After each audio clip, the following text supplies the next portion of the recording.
Hello, friends. Welcome to another episode of It's Not All Rainbows. I'm your host, Lindsay Goodman. I'm a certified trauma recovery coach, and I'm also a survivor of abuse in a queer relationship. I'm here to help you figure out what's really going on in your relationship to help get you out and on the road to recovery. Today, I'm going to talk to you about some things that I've done since I left because this is episode 100 of It's Not All Rainbows, and I can't believe it. I can't believe I've done 100 sit downs talking at all of you, talking about abuse. Sometimes I think I have to be done. There's no more episodes to create. There's nothing else I can talk about abuse, but there's always so much more we can talk about. And this is 2 years removed. I'm a little over 2 years no contact. I don't like my life has so many other things to it. Abuse is like such a small part of my life at this point, but still I feel like I could talk about this for so long because it's so important. It's happening all the time. It's happening everywhere. There's always more information. There's always more knowledge that I'm gaining from interacting with all of you, from sharing what I share, from continuing my own healing journey, from, having memories pop up and like having little aha moments with that and so on. So a while ago, I was like, oh man, I was uploading some videos and I was like episode like 90 or something. And I had asked on Instagram and Facebook, I was like, oh, what should I do for my 100th episode? And people had said, why don't you talk about like 100 things that you've done since you left? I don't think that I can come up with 100 things. I even had people give me some ideas like, these are some things that, Lindsay, I have seen you do since you left, but I feel like 100 is just so many things. So I'm going to just come up with as many as I can during this time. And if you're like, that sounds really boring, this has nothing to do with me, this isn't information that's helpful for me. I come to this podcast so that I can get education or validation about things. I'm hoping that you listening to this, whether you've been abused or not, I hope that it's inspirational to you. I hope that it's something that you can keep in mind for yourself or for others around you who have been abused. And also, if you're just listening to this because you've been on this journey with me and you want to be supportive, thank you so much for listening or watching if you're on YouTube. It means a lot to me. Again, it does feel weird to just sit here and be like, these are the things I've done, but I'm going to share some of the things that stand out to me and hopefully that again helps you to understand a little bit more of who I am as a trauma recovery coach, as an abuse survivor, as a single mom, as a human who's healing from abuse and childhood trauma, and just really reinventing myself in this world where we're taught from very small not to be ourselves. So, the first thing I did was take back travel. That's something that's been really important to me. And I have had people say, like, that's not relatable, do better, don't talk about traveling because not every abuse survivor gets to do that. And I totally understand that. I am very lucky that I've been able to do that. It's something that I have prioritized, that I've sacrificed a lot to be able to do. It's not always easy. It's not like I'm just this rich person sitting here traveling all the time. I have to do a lot of shuffling and really sneaking around, not really sneaking, but like to make it happen. But I will say this, before I had a kid, before I got married, I used to go to Europe for the summer and I had no money and I would like au pair just to get enough money to pay off the plane ticket. And I remember like not being able to buy even like one souvenir, but I did it. I found a way to do it because I was like, I really want to experience this. And that's kind of what I'm doing now, even though do have more income and I do have more resources and things like that. I'm still just like trying to be creative and come up with ways to be able to see the world with my son. And as you can tell when I'm talking about this, it just really lights me up. I wish I could travel more. I'm sure we all do. I wish I had like more finances and more wiggle room to travel like every couple of months with him, do a cool trip, go to a new country, do all that stuff. But yes, taking back travel was huge for me. I remember being with my abuser, and of course it was during the pandemic, but I was like, I'm never gonna ever go anywhere again. I had a passport, but I was just like, whatever. I grabbed those passports when we left, and I was like, I'm leaving this country. I had worked really hard to save money without them knowing, and that is, again, that's one of the first things I did, and I am very lucky to have been able to travel several times since we left. So that's number one. I'm at 5 minutes now. There's no way I'm getting to 100. I don't even, like I said, I don't even think I could get to 100. I worked really hard on healing the relationship with my son's dad, my co-parent. We did live together until very recently. for almost 2 years, and it was hard at first. I had some work I still needed to do about that relationship, which I talked about a few episodes ago, on just like, why it's important to stay single, because you got to heal from everything that you've been through before you can bring that into another relationship. That's my opinion. Worked really hard on that. We'll keep working on that. It's going to be a journey because we're two humans on our own journeys. Um, Reconnected with my son on levels that I never imagined. I was always very close to him. We've always had a very special relationship, but being able to reconnect with him and parent him the way that I want to without anyone else pressuring me, telling me what to do, trying to take over, smother my intuition so that I was making choices based on like other people's pressure and things like that. Listening to him, paying attention, like, again, I don't want to make it sound like I was just like sitting there a log. I protected him. I shielded him from a lot of the things that were happening. I took him out into the world to the best of my ability. But it's just been really incredible to like reconnect on our own way without anyone else influencing that. That's been really important. And I hope the same for you if you have kids and you get out and you're able to do that. Um, Amped up my career a little bit. Obviously, I am a single mom, so it's still not the career that I had before, but that's the way it is. Those things ebb and flow, but I kind of have revamped my passion that I had. It's not quite where it was just because the kind of jobs I'm able to do aren't the same as they were when I lived in another area. But I'm finding ways to still be passionate about my work, whereas when I was with my abuser, I couldn't care less about it. I was just going to get a paycheck so I could save money to get out of that relationship. And I like my career again. And also, I have different avenues than I had before. Like I became a certified trauma recovery coach. I don't know what number on now. We're like 4 or 5. That was a big deal for me. I knew pretty early on, like maybe within a couple of months, that I wanted to give back, that I wanted to share my experience, that I wanted to try to help other people. But I also wanted to be able to do that correctly. And I'm not saying like if you're not certified, you shouldn't share, but I wanted to be able to have something that people could look at and be like, okay, this person's probably a little more trustworthy than at least like some random person on the internet, which you do see a lot of people who maybe shouldn't be helping other people. But they're, certifications and degrees and stuff aren't necessarily everything, because I think that personal experience is huge and important. So that was a big one. I mentioned earlier that I no longer live with my son's dad. I finally we have our own space. We are going to have a roommate after a couple of months, but for now, my son and I have our own space, and we're living in a place that I think is a better fit for both of us. It's not Spain, that's where I want to live, but it's the best thing that I have that's close enough to his dad. That's like the main reason why I still live where I live.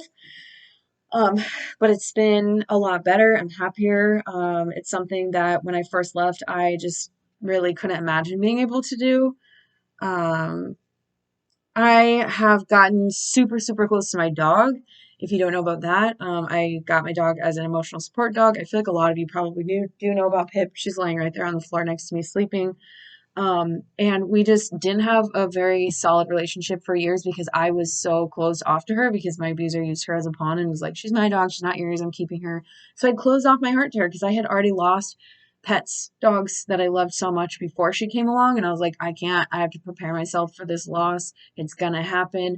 And she is just my best little buddy. We take her everywhere. We travel with her, like within the US. We don't take her when we do our big trips, but when we visit my family in Indiana, she comes too. She comes to Boise, Idaho with us when we visit friends. And so that's a huge deal because like I got that dog for a reason. She's super special. She's the best dog I've ever had. And I have loved some dogs before her. She's very, very special. Um, I've built up some really incredible platforms on several different platforms. I have some really incredible communities. They're different. Some of them are about abuse. Some of them are not. Some of them are very small. Like I made a new TikTok it's the Lindsay Goodman, which is what my abuse related TikTok used to be. Now it's Lindsay Goodman Coaching, just to keep everything separate because I was kind of mixing things and I was like, I need a place that's abuse free. I'm almost 2 years out. I don't want this to be the only thing I'm talking about. There's so much more to my life. And it's very small. It's like, I think there's like 700 followers on it, compared to like 176 or something on Lindsay Goodman Coaching. And I just love it. I have this nice little community there of like other parents who are homeschooling or traveling or just humans, and I really love it. I am so thankful for all of my platforms, big or small. I'm thankful that people care about me and care about my son, even though I don't show his face anymore and don't share too much about him. People are still here. People are still interested. I'm really thankful for that. I'm thankful for the trust that so many people have put in me that, I have this podcast, even though it's a little one. I made a podcast. I mean, that's on there. Are we at 100 yet? I made a podcast. I made it to 100 episodes on a podcast. I remember starting the podcast, like really not knowing what I was going to do with it. And, I'm not a huge marketing person. I don't have a lot of incredible equipment. If you're watching this on YouTube, you're like, you're blurry and the lighting's bad, whatever. And people still watch it and people still listen and it's still important to people. So I think that's a pretty cool thing that I've done. What else? I took up some new hobbies. I took up pole dancing. Pole dancing is like one of my life-giving weekly events. It's one of my favorite things. I've been doing it, I think, come the new year, 2024, it'll be 2 years. And I'm really proud of myself for like not giving up or being like, you're too old or you're too out of shape or you're a mom, you're too busy, you don't have time, blah, blah, blah. I have really found a way to make it happen at least once a week and I absolutely love it. I highly recommend it, even if you just want to like try it out and see how it feels. I've taken up some other new hobbies, things that I never really tried before or like never took off with, like boxing, which I don't get to do that much because my punching bag is not going to fit in my new space. And cycle, I like to go to cycle classes a lot, different things like that. What else? I'm taking a Spanish class every week. It's something that it's like, like a couple years ago, I would have been like, oh, you don't have the money for that, or you don't have the time for that, or you already speak Spanish well enough. Like, what's it going to do? Is it going to help anything? But I'm like, no, I want to continue to improve my Spanish. Like I said, I want to live in Spain. If I lived in Spain, my Spanish would be incredible. It's pretty good. But I really want to pass like a certain level of Spanish just so I can be like, yes, I did it. I'm going to do it. I'm going to sign up. I'm going to take it. I gave myself a deadline to do it. It's April. But I'm setting myself 8 a.m. on Friday mornings. I meet with a Spanish teacher in Spain, and I love her. If you're listening to this and you want a recommendation, I have one. I actually have two because one of my best friends in Mexico City is also a Spanish teacher. So whether you're a beginner or you're super advanced and you just want to brush up your vocabulary or do something like that, it's something like that that's like a really awesome thing that we can do for ourselves, something that we're passionate about. It helps me like maintain my level of Spanish that I do have and even make it better. And like there's times that I'm like, I don't feel like waking up at 8 a.m., but once I'm in that Spanish class, I am awake and I'm happy and I always hang out feeling super just so glad that I'm giving myself that time and that gift of continuing to do something I love. What else? What else? I am homeschooling my son and I am following my intuition with him on that. And it's something that, like, oddly enough, someone had asked me a couple years ago, and I found this and like screenshotted it. I was looking for something else in like an old conversation, and they had asked me like, "Where do you see yourself in 5 years?" And I was like, "Homeschooling my son." And it's weird. I don't remember writing that. It was while I was still being abused. I don't remember ever really thinking about that or talking to anyone about it, but that was just so, it stood out to me so much that I was like, I'm doing the right thing. Like something in like old Lindsay a couple years ago, like who couldn't really think anything clearly, wanted to homeschool. And at first it was hard because there's so much to unlearn about like what we've been taught about schooling. And if your kids go to public school, cool. I don't care. I want you to do whatever's best for you. And I don't want you to be like, oh my gosh, she's making me feel bad. That's not what I'm doing, hopefully. And if you do feel that, it's probably because society has given you the pressure as a mom to like, we have so much pressure that like we're not doing anything right and we're not, whatever, we're always failing our kids. We need to do more of this, less of that, blah, blah, blah. It's not coming from me. But I had some of that. We all, I feel like, have to unlearn some of that and like learn to pay attention to our intuition because we're getting messages from all over the place. And I, have some choices that I've made for my son or with my son that I still feel guilty about and I wish I could change, but I can't. So all I can do right now is follow my intuition now, follow what seems to be working for him. And so far, homeschooling has been incredible. I think I know I'm very lucky that I'm able to do that. It's pretty crazy trying to do that as a single mom who works a fair amount. I have found a support system kind of. And it's been working really well, and we're both very happy. And so that has been huge for me because, like I said, a couple years ago, someone could have just been like, well, you just need to do this because that's how it goes. And I would have been like, you're right. And then I would every day be feeling like something's wrong here. I don't know. This doesn't feel right. Where your like intuition's like screaming at you, but you can't understand it because you don't know how to listen to your intuition. So that's been huge. Um, I mean, healing in general, I don't recognize myself from a couple years ago. I have just put in so much time for myself, just being single, learning to enjoy my own company, learning to support and validate myself, learning to do things that like a couple years ago I would have asked for help on. And that's not to say that I don't ask for help or that I'm just like super isolated and like, like I don't need anybody. It's not that. It's just like, oh, like the other day I bought a shelf and usually I would ask my son's dad to help because he's like the builder. That's how it's always been. If we got something, he built it. And he had to put together this desk that I'm sitting on because it's a desk I had at my abuser's house and they took it apart and there's no directions. And I would have just been like, F this. But I bought a shelf for my son's toys and I was like, oh, he'll be here tomorrow. He can do it. And I was like, you know what? No, I'm opening the box. I'm going to at least look at the directions. Looked at everything and I was like, oh, I can do this. Grabbed the screwdriver, grabbed the Allen wrench, did all the stuff, figured it out, no problem.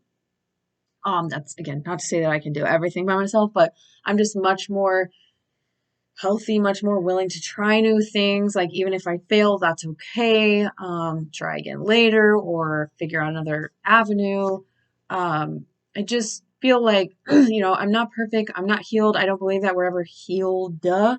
I think that healing is like a lifelong journey because our pain starts when we're born or before, when we're in our mother's womb, our grandmother's stuff. Like I do believe in generational trauma. So I just feel like healing is a lifelong thing, but I just feel so much better and happier. I'm happy with who I am. I'm happy with where I'm at in my life. I'm happy with, I mean, like, it's not perfect. There's things I would definitely change with different opportunities or timelines or things like that, but I just feel so much better and happier and calm and safe and level headed and I understand myself so much more. I understand like my ADHD diagnosis, why I work this way. Like I don't get frustrated with myself anymore. Like sometimes I'll be like, you really just okay, all right. But I used to just get like angry with myself. So I have so much more compassion. I think I have a lot more understanding for other people too. So when like I get a comment from someone that's kind of like rude or projecting or something like that, I'm just like before I would have been like, well, yeah, this is why I did this, or like really defensive. But now I'm just like, it makes sense. Like you're probably in a place where that was really hard for you to hear, or, it didn't work out for you that way. So you're feeling like whatever. And I just have so much more compassion for other people, which helps keep me pretty chill. I don't have to feel other people's pain and like take it personally because I understand that we all have trauma and we all have struggles and sometimes it leaks out and gets on other people. I really hope this doesn't sound like I'm just like sitting here bragging about how amazing I am because I don't think that at all. I'm trying to remember if there's anything else. Like people had given me like suggestions on what to share. They're like, oh yeah, I saw you do this or that, over the past couple of years. So I am gonna go try and look back. I don't remember when I posted that. I'm gonna see if I can find anything else. But to be honest with you, I think I posted it like a month ago, so I probably won't find it. I'm already at 20 minutes, so I probably could just wrap this up right now. Um, I think that, to be honest, those are some of the biggest things that I've done in the last 2 years, like some of like my biggest accomplishments, some of my biggest changes, some of the biggest growth areas. Um, I think another thing now that I'm just like sitting here trying to decide if I'm going to wrap this up is, oh, I already forgot what I was going to say. So that tells me that I might be done. Um, yeah, I think I'm done. Okay. Well, I might think of some other cool stuff, but that's okay. That's okay. You heard enough about me. I've been babbling for 20 minutes. Again, I hope that this is helpful. I hope that it's inspiring. I hope it helps you learn more about me. and what I'm about and what I enjoy, um, and what I, have have let go of or changed or grown out of, and everything like that. Okay, yeah, no idea when I posted that, so we're just gonna let this one go. And so I just want to thank you for listening. Thank you for being here on this journey. I know, again, this probably isn't like the most essential episode to listen to. So if there's ever a week that you're like, I'm going to skip the podcast, it might be this week because you're like, I don't really care about 100 things Lindsay's done. I'm sure it's not that. It's just, we're all very busy and time is money. But yeah, if you listen, thank you so much for listening. Thanks for being on this journey with me. Thanks for supporting me, for believing in me, for sticking it out with me through all the stuff. I mean, I know I can be pretty chaotic because I just come up with new hobbies and new things, and I'm not very organized in how I share things and whatnot. So thanks for being on this ride with me. Um, I continue to wish you all the best in your healing journeys and, breaking free from these people and learning to understand how we get in these situations, why they get us in these situations, why they act the way they do, healing from it, learning to set boundaries, learning to spot red flags immediately, and, learning to stay out of these situations because it's not easy. So, yeah, wish you all the best in your healing. And next week, I'll be back with continued regular scheduled content with your validation and education and all your other things. So, again, thank you for listening. If you want coaching, you can find all the information at calendly.com/Lindsay Goodman. I have one-on-one coaching. I have group coaching. So you've got your options there, whatever feels right to you. If that's something you're interested in, you can always reach out to me. You can find me on all social media at Lindsay Goodman Coaching. Yeah, reach out to me if you have any questions or if you'd like to request like a certain podcast topic. I'm happy to do that as well. And go do something nice for yourselves and go drink some water. I'll see you next week with more.